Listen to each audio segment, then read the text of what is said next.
Esther chapter 9. Now in the 12th month, that is the month Adar, on the 13th day of the same, when the king's commandment and his decree drew near to be put in execution, in the day that the enemies of the Jews hoped to have power over them, which though it was turned to the contrary, that the Jews had rule over them that hated them, the Jews gathered themselves together in their cities throughout all the provinces of King Ahasuerus to lay hand on such as sought their heart, and no man could withstand them, for the fear of them fell upon all people. And all the rulers of the provinces, and the lieutenants, and the deputies and officers of the king helped the Jews, because the fear of Mordecai fell upon them. For Mordecai was great in the king's house, and his fame went out throughout all the provinces. For this man Mordecai waxed greater and greater. Thus the Jews wrought all their enemies with the stroke of the sword, and slaughter and destruction, and did what they would unto those that hated them. And in Shushan the palace the Jews slew and destroyed 500 men.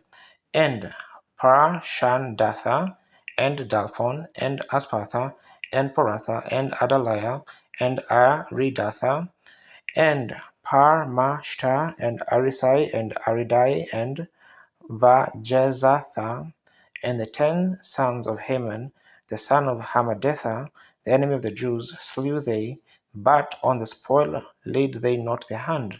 On that day the number of those that were slain in Shushan the palace was brought before the king. And the king said unto Esther the queen, The Jews have slain and destroyed 500 men in Shushan the palace, and the 10 sons of Haman. What have they done in the rest of the king's provinces? Now what is thy petition? And it shall be granted thee. Or what is thy request, Father? And it shall be done. Then said Esther, If it please the king, let it be granted to the Jews which are in Shushan to do tomorrow also according unto this day's decree, and let Haman's 10 sons be hung upon the gallows. And the king commanded it to be so. And the decree was given at Shushan, and they hanged Haman's 10 sons. For the Jews that were in Shushan gathered themselves together on the 14th day of the month Adar, and they slew 300 men at Shushan, but on their prey they laid not their hand. But the other Jews that were in the king's provinces gathered themselves together and stood for their lives, and had rest from their enemies, and slew of their foes 70 and 5,000. But they had laid not their hands on the prey. On the 13th day of the month Adar, and on the 14th day of the same rested they, and made it a day of feasting and gladness. But the Jews that were in Shushan assembled together on the 13th day thereof, and on the 14th day thereof, and on the 15th day of the same they rested, and made it a day of feasting and gladness. Therefore the Jews of the villages that dwelt in the unwalled towns made the 14th day of the month Adar a day of gladness and feasting, and a good day, and of sending portions one to another. And Mordecai wrote these things, and sent letters unto all the Jews that were in all the provinces of the king Ahasuerus, both nigh and far, to establish this among them, that they should keep the 14th day of the month Adar, and the 15th day of the same yearly, as the days wherein the Jews rested from the enemies, and the month which was turned unto them from sorrow to joy, and from mourning into a good day, that they should make them days of feasting and joy, and of sending portions one to another, and gifts to the poor. And the Jews undertook to do as they had begun, and as Mordecai had written unto them, because Haman the son of Hammedatha the Agagite, the enemy of all the Jews, had devised against the Jews to destroy them, and to cast pur, that is, the Lord, to consume them, and to destroy them.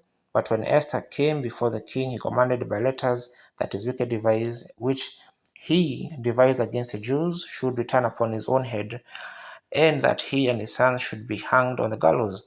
Wherefore they called these days Purim, after the name of Pure.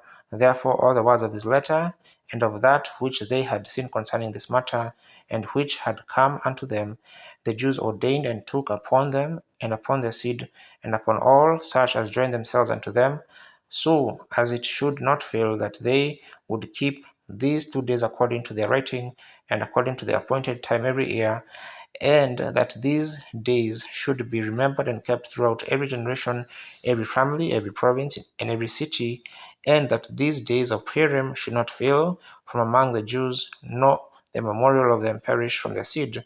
Then Esther the queen, the daughter of Abihail, and Mordecai the Jew, wrote with all authority to confirm this second letter of Purim. And he sent the letters unto all the Jews to the 127 provinces of the kingdom of Ahasuerus, with words of peace and truth, to confirm these days of Purim in all the appointed times appointed according as Mordecai the Jew and Esther the queen had enjoined them, and as they had decreed for themselves and for their seed the matters of the fastings and their cry. And the decree of Esther confirmed these matters of Purim, and it was written in the book.